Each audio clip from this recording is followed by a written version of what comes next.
Let's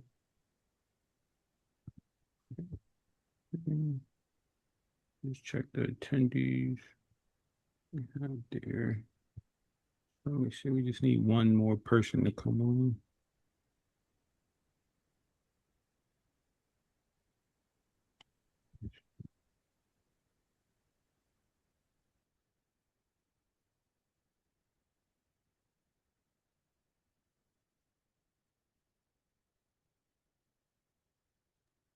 Now we can call this meeting to order. We have a quorum now. So not to belabor that, I'll call this February 17th ordinance meeting to order at 7:01.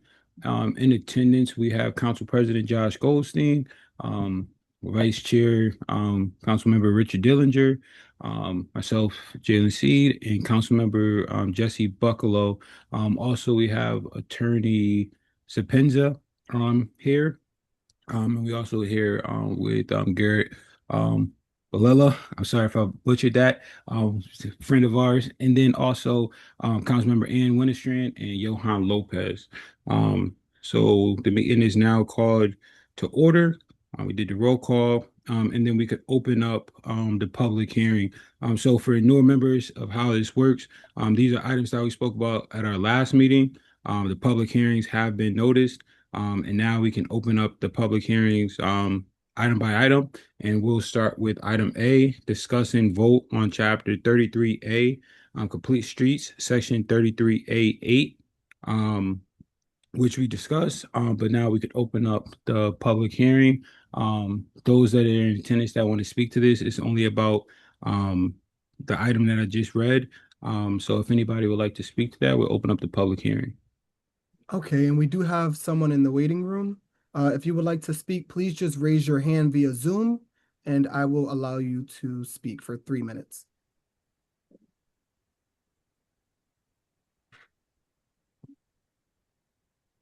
Let's see.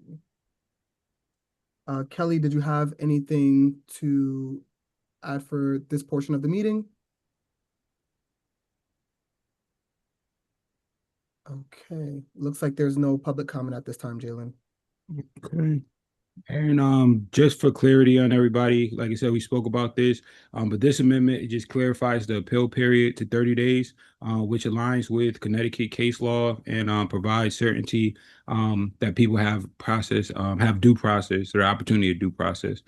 So do we have a motion to move this item? President Goldstein, thank you. We have a second. Or do we do that? I'm losing my mind. Do we do that here? No, Do we need a sec? Okay, I'm sorry. can't hurt. Can't hurt. So any discussion or comments on this? Hearing none. All in favor? And that passes unanimously. So now we can go to item B, discuss and vote on, and I'll take a motion first, on chapter 29, cannabis, section 29(6), enforcement fines and citation, hearing and report. I'll take a motion to move that. Council Member Winterstrand. And just for the people that's in the public, really, this is an amendment that just strengthens clarity around enforcement, ensures reporting, and transparency. So we'll open it up for public comment if anybody would like to speak to that. Okay, perfect. Kelly, I'm gonna allow you to speak again in case you wanted to add anything for this portion of the meeting. It seems like you're the only attendee, or if you'd like to raise your hand via Zoom, you can do that as well. Going once, going twice, and we have no public comment. Thank you. So there's no public comment. Do we have any comments or questions from the committee members? Hearing none. All in favor of moving this to full council?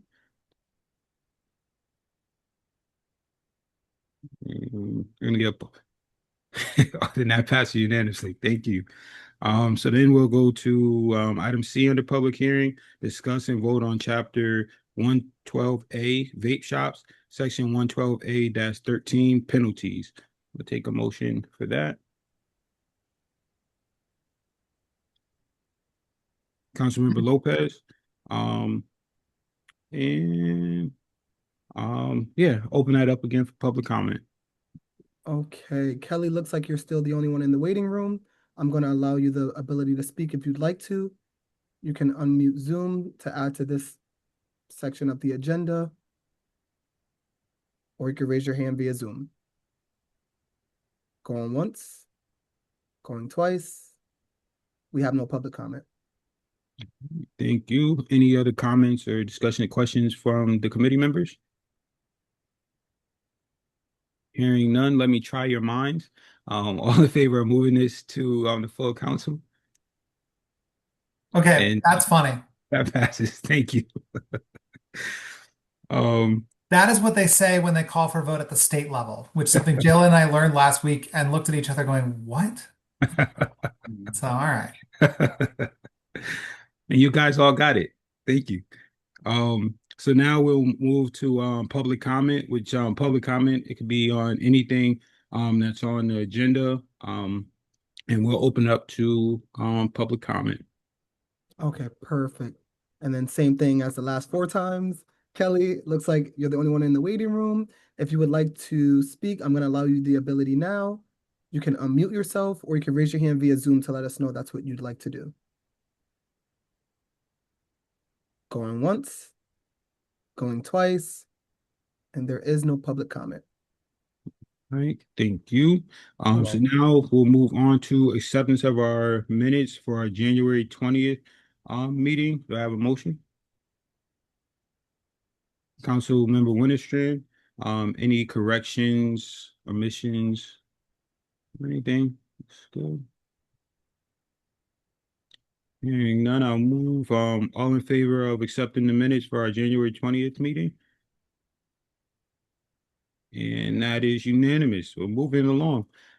So now it takes us to our new business, to discuss and vote on a new ordinance on city council member being appointed as an ex officio member of the Board of Estimate and Taxation. Do I have a motion?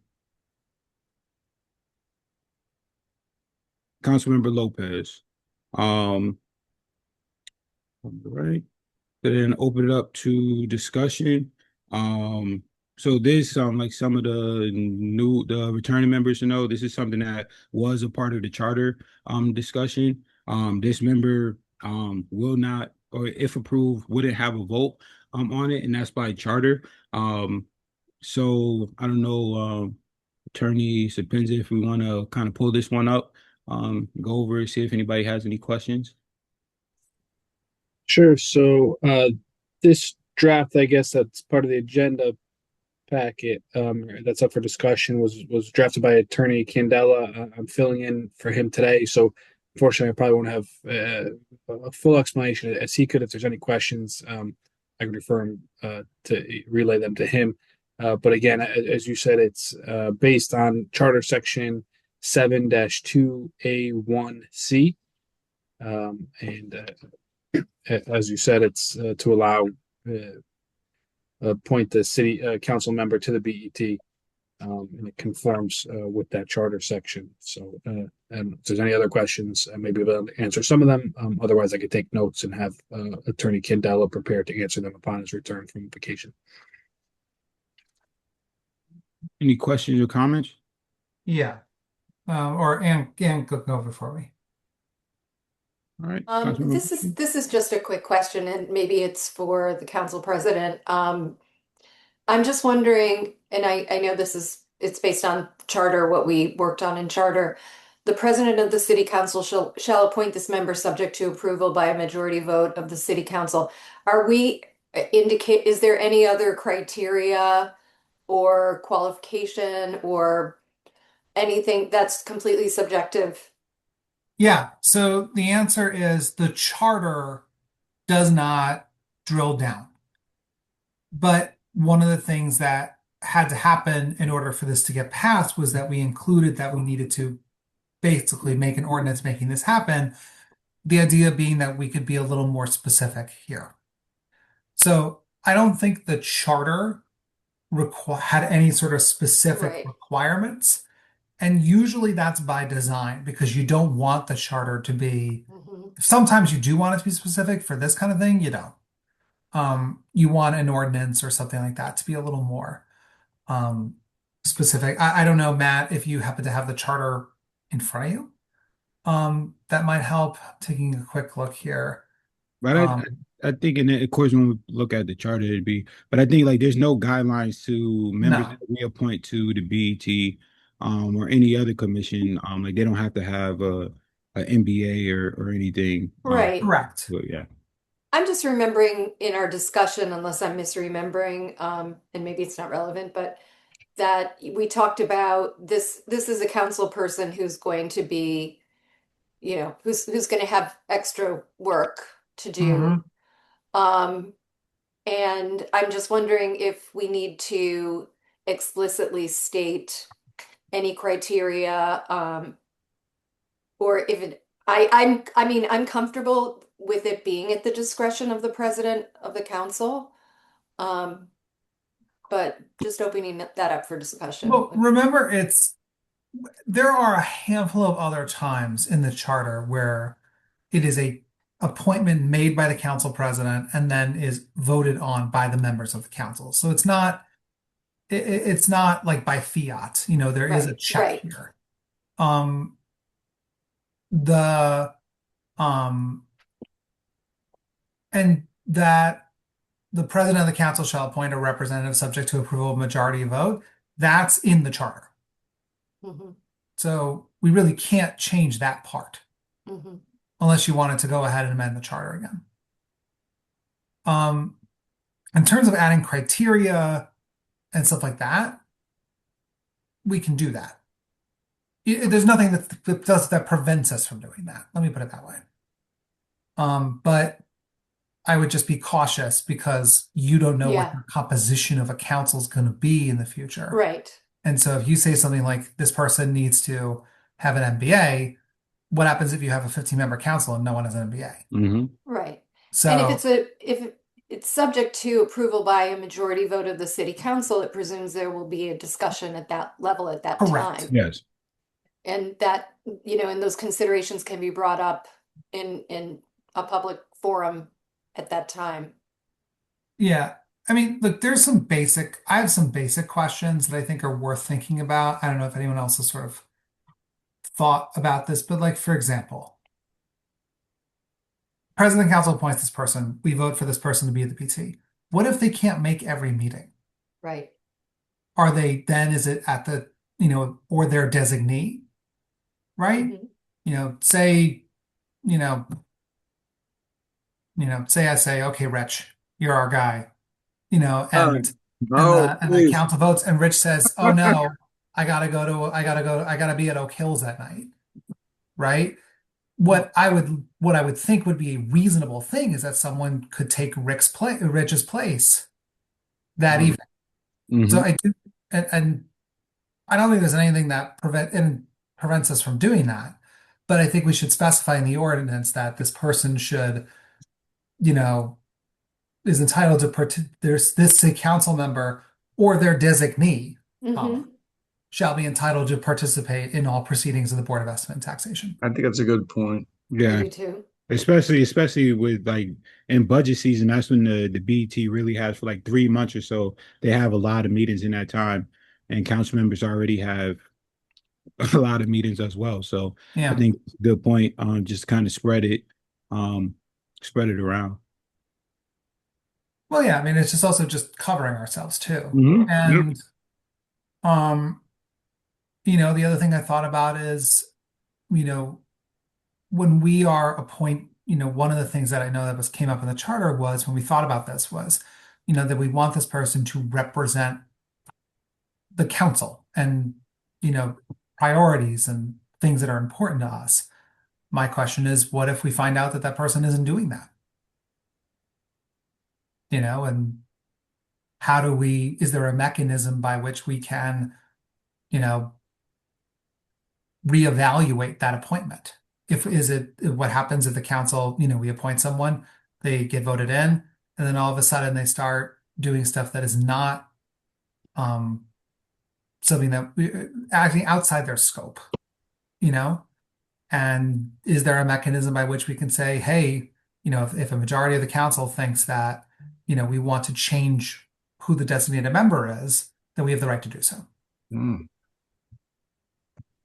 Another thought.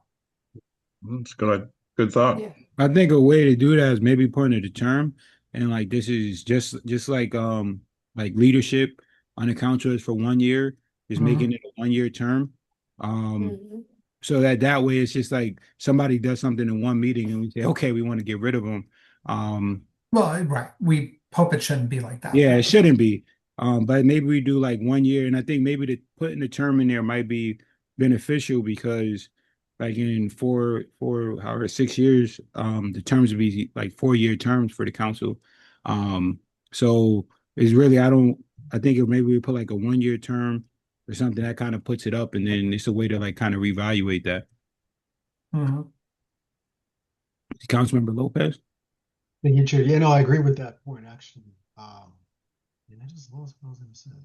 Yeah, okay, there we go. Okay, so because it allows them to have the experience of going, or the performance of going, or assess the performance of that person going through a budget cycle, right? And then depending on whether or not everyone feels that that person fulfilled expectations, and like you said, a 1 year term is a check. So the following year, then you appoint someone else. Yeah. And look, one of the things is, one thing that I've been thinking about, and I think Jalen brought a really good point up about it being kind of like leadership, where you give people an opportunity, but the idea is that ultimately, this person is supposed to, represent our interests and keep us informed if there's an issue that comes up. Um, you know, um, I don't want to, there are times where the council has designated people, whether it's in certain ordinances or something that, where they serve on a commission. So like Anne and I were just at the WPCA meeting, because per the charter of the WPCA, the council president and the chair of public works is our members. Um, and that's just how that's set up, along with a group of other people, including the mayor has a designee who actually is Jim Freyer. But I only made that as an example, but I do, um, I don't hate the idea of the 1 year term. I do think that if someone though is getting good at it, because the other thing is that you learn how to get good at a committee. Mm-hmm. And so I do think it's worth thinking about whether that should be a term long appointment. I haven't thought this through yet. I'm just bouncing off what Jalen said, but I just, I'm thinking about that. Yeah. Yeah, I think the term, depending on how long, I think it does, like if somebody is getting good at it, I think then the idea maybe that the majority will keep them there. Mhm. But I think that it at least allows for that. And then also it might be somebody might be getting good at it, but they might be also getting tired. And it's just- All true. yeah. Um, Well, this is an indentured servitude. If someone doesn't want to serve no longer on the committee, they don't have to. yeah. Um, And I think we should also include some language in here on when that appointment has to happen. Mhm. And I do have the charter section up. I know I think someone asked me for that before, but Yeah. if I could share my screen, or I think. Yeah, that'd be great. Think I have a current red line version up on my screen, but you should share yours. Okay. And I believe that Just this, for members, one thing Brian had been working on, and I know he's been working with our vendors, making sure that on the city website, like on E-code where we keep all the ordinances, the charter wasn't actually the right charter. Mhm. And so that is being updated. great. Yeah. Okay. It took me an extra pen. So, believe this is the most approved version of November 4th, 2025. Can everyone see that? Yeah, it's that C at the bottom there. Yep. So I zoomed in a little more. Upon adoption of an ordinance, the city council is authorized to designate a member of the council to represent the city's legislative body as an ex officio non-voting member on the board BET. The council representative shall be entitled to participate in all proceedings of the board President of the council shall appoint the representatives subject to approval by a majority vote of the council for a term as established by ordinance commencing on the first day of February of the year of the appointment. So it does say for a term, and it does say February commencing on February 1st. Yeah, but the term is established by an ordinance. So we have to establish what the term is. Mhm. And then we also have to establish when we appoint the person by, because the first day of February only speaks to when their first day of service is. Mhm. Yeah.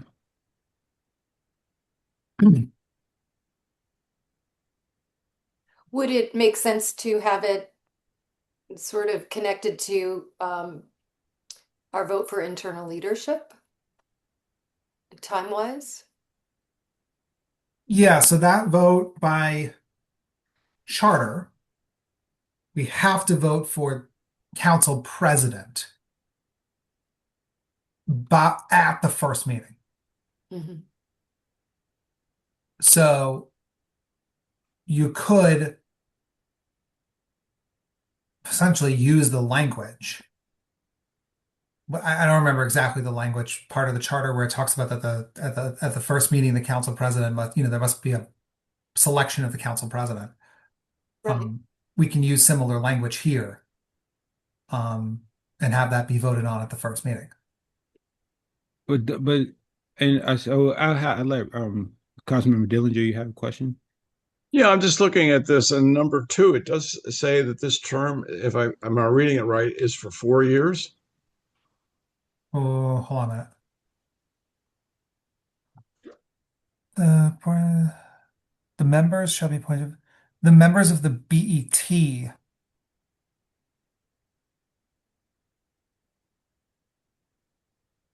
Number 2. But this member is not appointed by the mayor. That's a voting member. Right. Oh, got it. My question that I had was because in the charter, like in the language, it says that we're authorized to appoint somebody, but it doesn't say we're mandated to. So that's the only thing. If we set a time where we have to appoint somebody, say by the first meeting in January, what if the council at that time decides not to appoint a member to the BET? And I only bring it up just because the wording in the charter, it says that we upon adoption of ordinance, city council is authorized to designate. It doesn't really say they have to. Okay, then you could mirror the same language. And of course, we kind of just went through this. We like I said, I think that we kind of want to do this, but I just don't want to tie it because, like, say in the future, a council might decide they don't need to do this.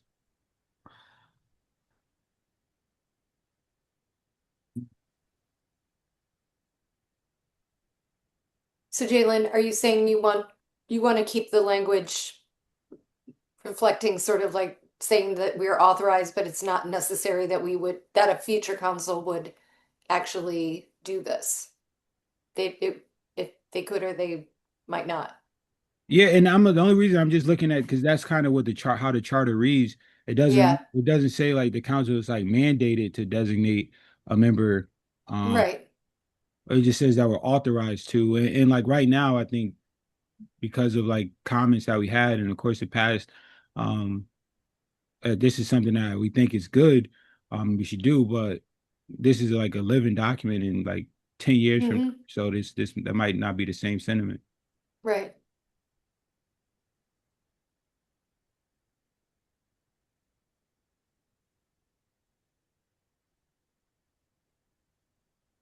Yeah, the Then questions. I would say, yeah, I mean, this is where the choice of words matters, Mm-hmm. and you could, this is where you can use the words may or shall.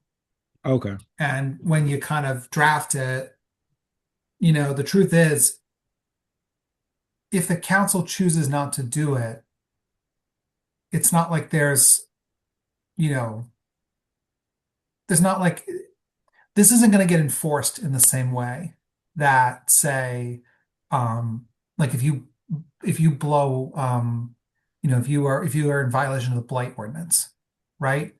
The enforcement mechanism is different here. Yeah. This is a Okay. council choice. This is more, as I take it, this is about setting out the procedures by which this thing that we got in the charter Okay. happens.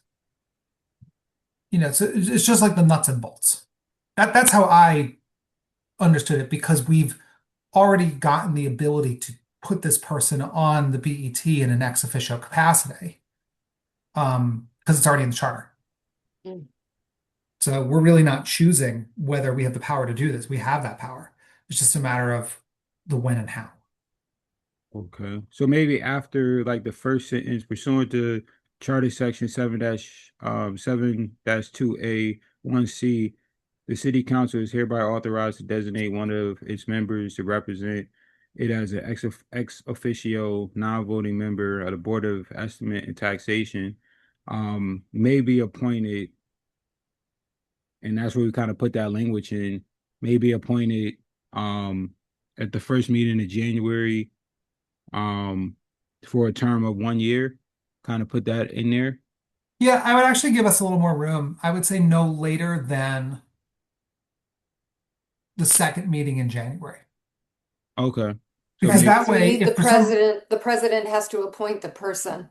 yeah, yeah, I yeah. would actually split it out. Something like the president, because the other thing is that you've got a new council president, Mm-hmm. presumably.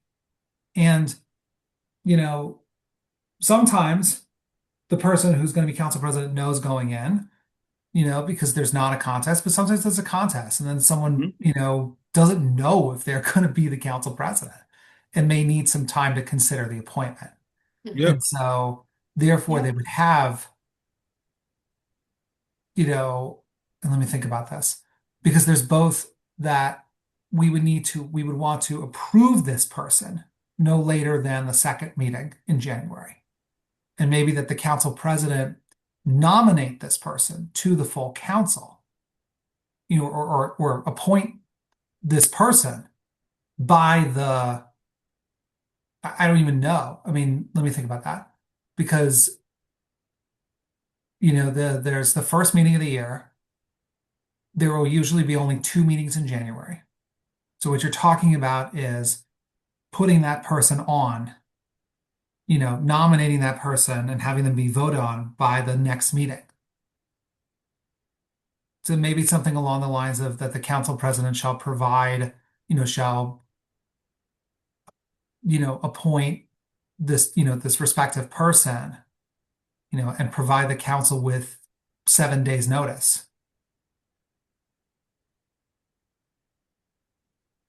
Because on the one hand, we want to give them notice. On the other hand, it's a tighter timeline than the usual would say, like mayoral appointments and notice. So we're kind of actually working in our own little exception to the new rule here. That's Mm-hmm.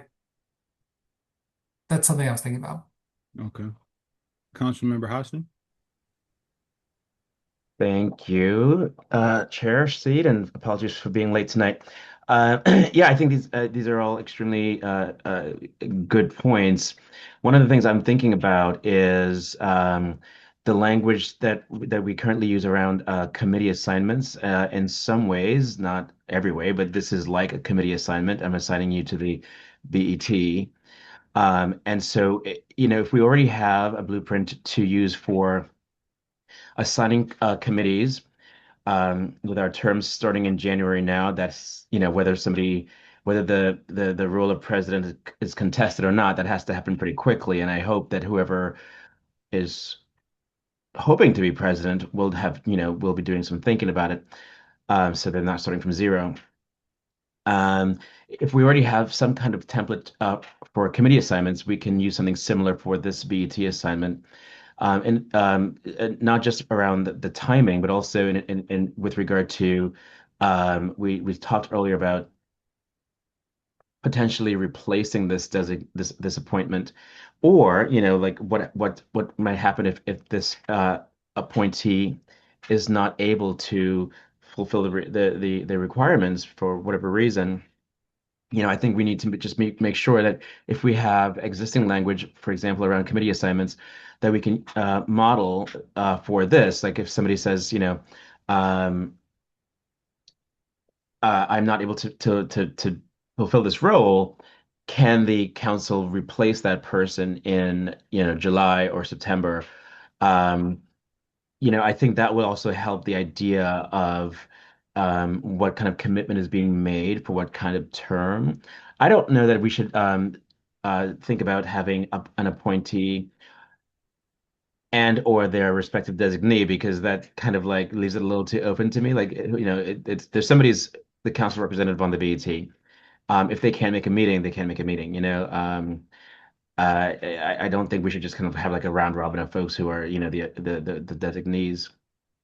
But that, having language around what to do if, this person needs to be replaced, I think might help us thinking about the timing of the appointment in the first place. I think that's a really good point. So do we have that language, Matthew? Or does anybody know what we do for committee assignments? I think that might be in the council handbook, maybe. I don't know if that's in the charter. It's not in the charter. I I do not know the answer to that question. I could look into that. That's a good question. Yeah, that's going to be in the council rules. And I'm not sure. I know we did an update to the handbook, and I'm not sure the most recent version has been uploaded. But a lot of it is very close to the same.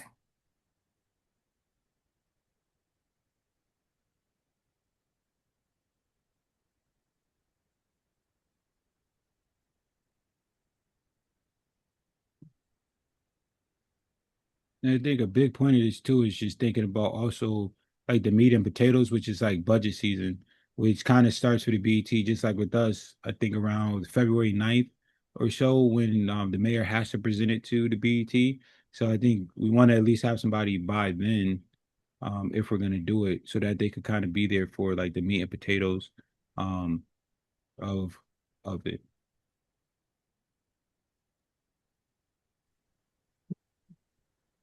Yeah, I tend to agree with that, Jalen. I think if we're able to appoint, for example, committee chairs by January, the council should be able to approve ABT appoint representative around the same time. Again, always with the asterisk that anything can happen, and if this person is not able to, to really fill out that term, I think a 1-year term makes sense in particular because. Or maybe a 2-year term. If the council goes to a 4-year term and the BET serves a 4-year term, the elected the voting members of the BET serve a 4-year term. Maybe having a 2-year term gives enough of a ramp up, but also a mechanism by which somebody can tag in or out. And again, I would put language in to cover the circumstance that somebody is not able to even fulfill a 2-year term for whatever reason. Can't buy the thought. Can we put language in there just to treat it like a committee assignment? And then that way we could kind of iron it out in the committee rules so it's not tied to, I mean, the council rules, so it's not tied to an ordinance, as this is kind of council business. It's going to be council members. So could we do it that way, or is that leaving it too gray? That's a good question. I could tell Brian, I think we'd probably look into that. I mean, you could probably say it, you could potentially say it in the ordinance because it looks like you have some discretion in, the charter leaves some discretion to the ordinance. And so you might be able to do that. And it seems to kind of make sense, have some legitimacy because, even if something happened where the common council's not, or the city council's not able to appoint that in the first 2 weeks, or even the third week, let's say there was meetings were canceled for some COVID reason or something, worst case, although February 1st is when the BET process kind of starts, I mean, the city council could appoint someone late if they had to. They're incentivized to do it as quickly as possible just because they want a member on the BET. So you might not need to be too strict about the city council has to appoint on this date.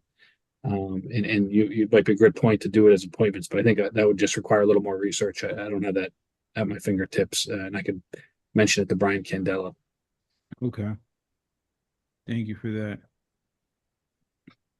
So I think this one, we're probably not ready to vote on this one yet. But thanks for all the questions. We'll talk to Brian. Then this will be one that we'll return to in our next meeting. But yeah, we just make sure we do it right and get this done. And again, like this is something that was brought up also when we were doing this. We're able to go to meetings now, not as a member, but we can still attend, so it's not something that's going to be lost. But we do want to just move on this as we can. So thanks, Matt, and then we'll talk to Brian on this one. Sure, I'll relay some of these points to him as well, so he has a heads up as soon as he gets back. All right, thank you. All right, so we'll move on. Any other questions or comments on this one before we move on to the next? Hearing none. And this one, we're not going to discuss. We're going to discuss, not vote on the financial disclosure. This is one that Brian is also working on, but he just kind of wanted to put it out there for us so that we could keep the discussion going. So this is something like Council Member Nicole Ayers, she presented to us. This is something that she has been working on. And like I said, Attorney Candela is still kind of working on it, but he just wanted to kind of put it here for us to discuss.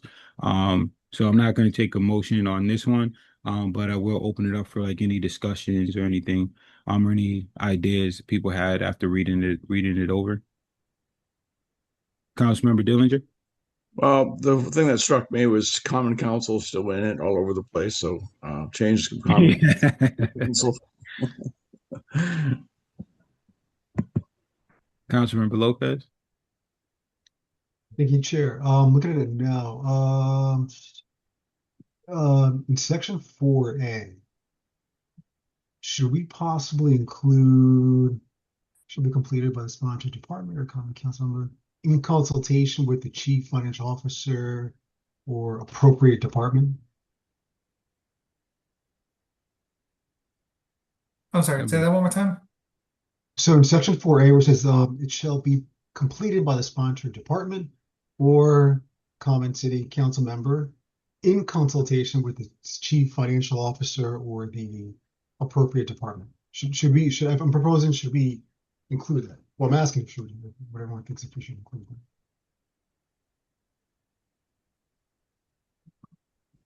Council, I think it's maybe D, but I'll let President Goldstein wants to address that.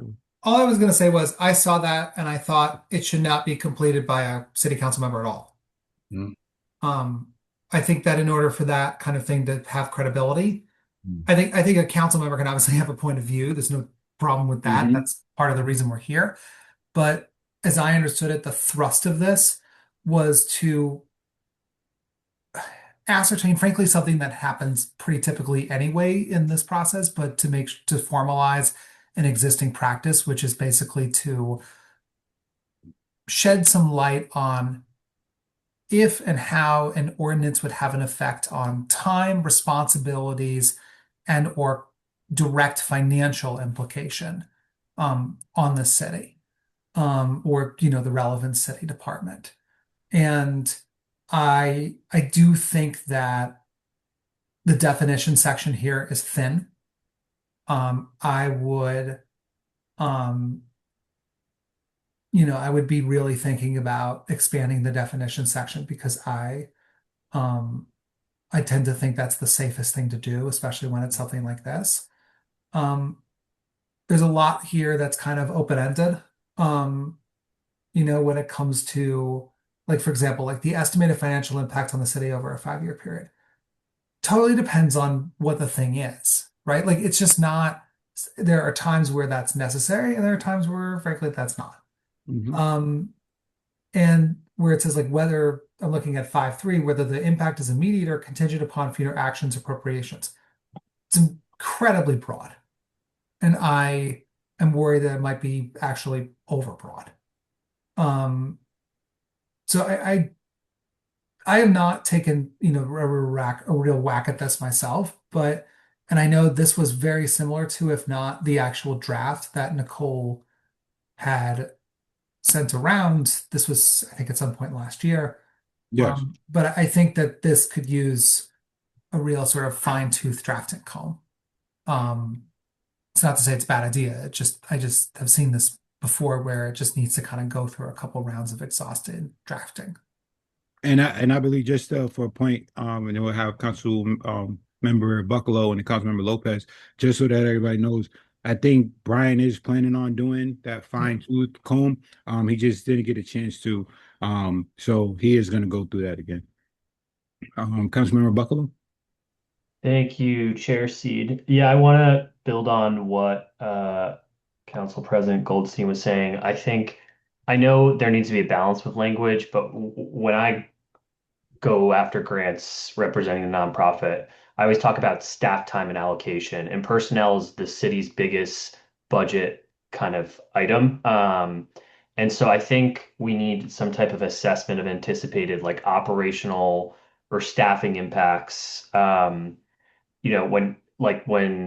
just earlier, Council President Goldstein was talking about like time, um, and I think like we need a better I know it's difficult and it depends on the ordinance too and what that is, but just gauging a better idea of how much staff time and capacity, and whether new staff time capacity or reallocation of that time, because there's a cost in that as well.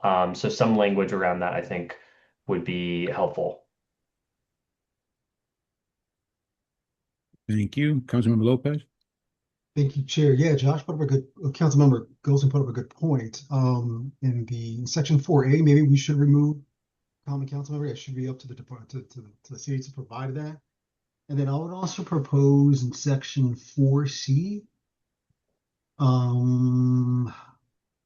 maybe any amendments should be also documented in writing and then also provided to the city council. I don't know how everyone feels about that, just to kind of ensure a little bit more transparency. And then maybe in section 4D, it says no later than 12 p.m. on the day before the council meeting. And we could also add or expand to a safer alternative, such as to the extent practicable, or practicable, I don't know if it's the correct word, no later than 12 p.m. on the day before the meeting. And the last thing, I do agree that I think the 5-year estimate might be a little bit, I don't think all legislation can be reasonably projected over 5 years. So a safer alternative could be over a 5-year period if reasonably determinable, or something to that extent. So I just wanted to propose those possible. Thank you. And to that point, I kind of would suggest maybe like kind of the same rules for I would say kind of the week before to kind of push it out so that council members actually have a time to look at it. If it's 12 p.m. the day before, doesn't really give council members too much time to really look at it. So again, things do come up, and I kind of see just giving us time for stuff to come up. But I think we just gotta be more intentional with getting the information, especially the council members before they make that. So we could definitely talk about that. Council member Hostin. Yes, thank you. Yeah, I agree. One of the things I was thinking about is, not necessarily starting from zero with this kind of thinking, because the way that I understood it when Council Member Ayers, brought it up, and even in talking about it in the past few weeks, is to put it in the most simplified terms, of a municipal version of what already exists at the state and federal levels, right? So we're not, these things already exist. Mm-hmm. And like, so in Connecticut, we have the Office of Policy and Management, and that's literally what they do is they assess the financial impact of every piece of legislation. At the congressional level is the Congressional Budget Office. In both cases, I don't know much about Washington these days, but in both cases, they are both seen as very nonpartisan, just like by the book. They're like, we don't care if this gets passed or not. We are giving you a very detailed statement of what the potential financial impact would be with a bunch of asterisks. And it sounds to me like that's the general idea, the thinking behind this proposed ordinance. So I wouldn't want again to if we can look at the general way that that role is modeled at the state and federal level. I mean, I think the ironic thing is, implementing this ordinance may not be cost neutral, but